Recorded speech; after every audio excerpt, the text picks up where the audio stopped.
with his eyebrows slightly raised, couldn't help but grit his teeth and said, "Now, Luo Sha has basically mastered the important secrets of Hydra." Counting Madame Viper and Arnim Zola, who were completely wiped out.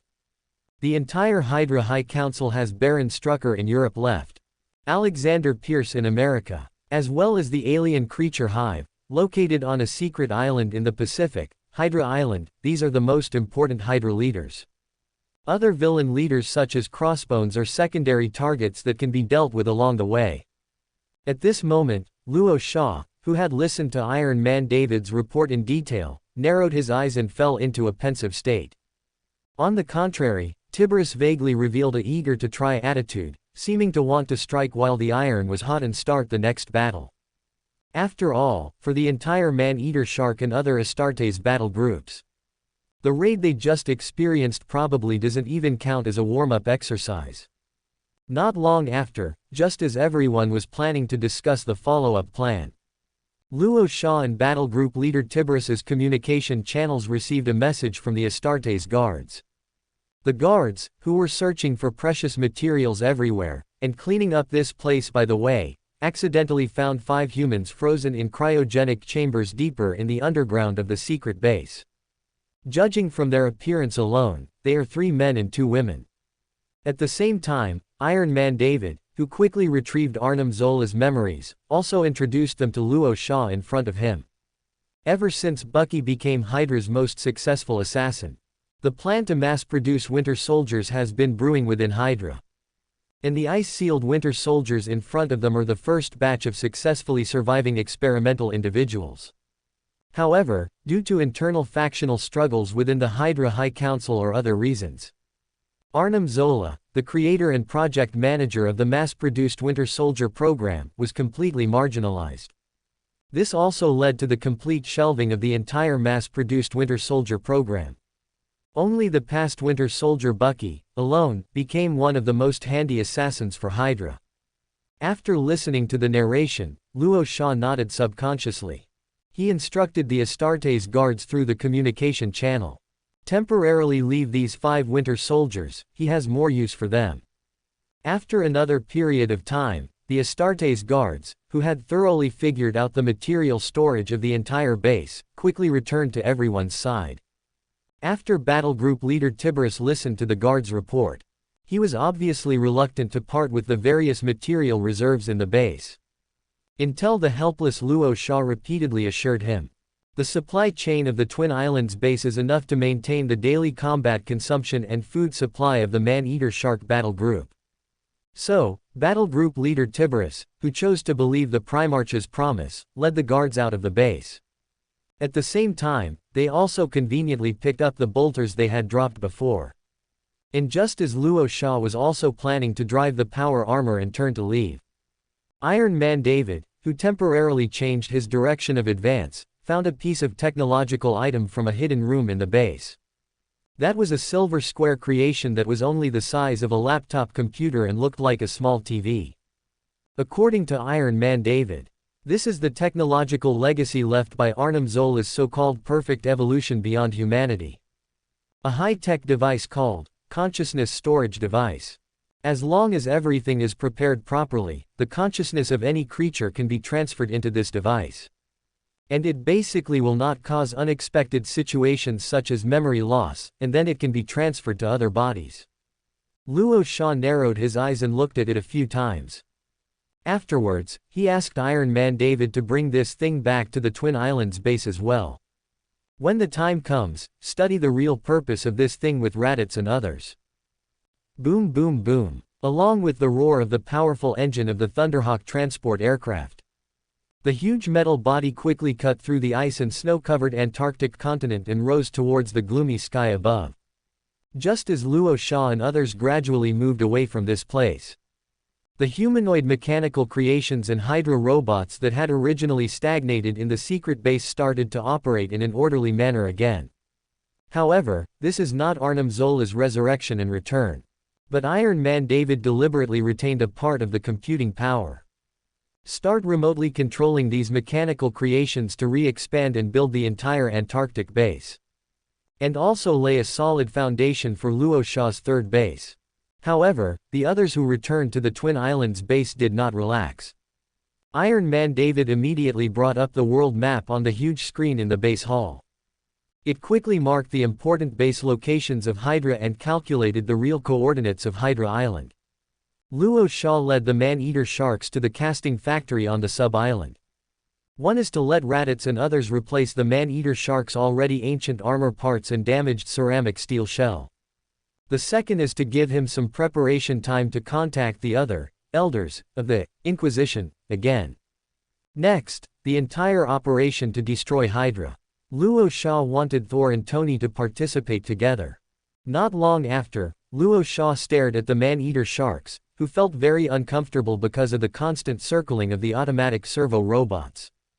Slowly shook his head. The next moment, he retracted his attention and asked Iron Man David to help connect the communication with Tony. If you want to urge the work I'm doing, the best way is not to disturb me. At this moment, Tony, who seemed to be not asleep, said to Luo Sha in an irritable tone. Where's Thor? Is he with you now? Luo Sha subconsciously raised his eyebrows and asked softly. Hey, Luo Sha, you guessed it right. He was temporarily kicked out of the house by his girlfriend because of some small family conflicts, and he had to run to me to find wine to drink. Tony, whose gossip heart was burning fiercely, seemed to gradually come to his senses. He ridiculed Luo Sha in a teasing tone. No one thought that the dignified Asgardian Thor would also suffer such a humiliating situation. If that's the case, then you can tell Thor to sort out his mood and prepare for battle. And you should also temporarily put down the modification work at hand. My base has just obtained some foreign aid, and with your assistance, it should be enough to destroy the entire Hydra. Luo Sha, are you sure you're not drunk? Tony on the other side was obviously stunned for a moment. He couldn't help but have some doubts about Luo Sha's words. But Luo Sha didn't explain too much. He once again told Tony. The location for everyone to gather was chosen in the small European country of Latveria. The next mission target is the European Hydra leader, Baron Strucker. The specific base coordinates will be sent to him in advance. Finally, Luo Sha also gave Tony some kind advice. This is the first large-scale action since the establishment of the Inquisition. So whether it is Thor or Tony himself, they must be fully prepared. This is a war of life and death. Not a hero fighting a villain's drama. Perhaps it was Luo Sha's too serious tone that gradually made Tony cautious. The other party seemed to be silent for a while. Then, he took a deep breath and said slowly. I understand, I will bring more family members to participate in this super party. When the time comes, we will meet and not leave. Thank you for your support. At this moment, Warband leader Tiberius lowered his head and stared at the lightning claws that had been thoroughly cleaned. And the brand new ceramite shell on his body seemed to reflect a faint light. His sharp, shark-like teeth parted slightly, and he subconsciously let out a sigh filled with complex emotions. From the time he became a new member of the Carcharodons to gradually growing into a battle-hardened warband leader. For the vast majority of the time, apart from the endless and brutal battles, he was constantly worrying about how to maintain the daily expenses of the entire Void Fleet. And racking his brains, using any means necessary to obtain the Grey Tithe and the Blood Tithe. But now, he seemed to be able to temporarily put aside those extremely trivial and complicated matters. And completely devote himself to the battle. Dong, dong, dong. Accompanied by the heavy sound of magnetic boots stepping on the metal floor. Roxia, who had just changed into a set of speed-type blue power armor, stretched his joints as he walked towards Tiberius. Warband leader, how is it going? How is your Terminator armor being repaired? Roxia raised his head slightly, staring at Tiberius's deathly gray face and black eyes, and asked casually. Although that tech priest named Redditus can't be considered a master, he has a good grasp of the basic technical methods of the Adeptus Mechanicus. Tiberius's snow-white, sharp teeth repeatedly rubbed against each other. He said to Roxia in front of him, if you are short of necessary manpower here, I will find a way to send you a few tech priests or magi of the Adeptus Mechanicus later. After all, it is common for some ships to disappear occasionally in the Ghoul stars. Hearing Tiberius's words, Roxia smiled slightly.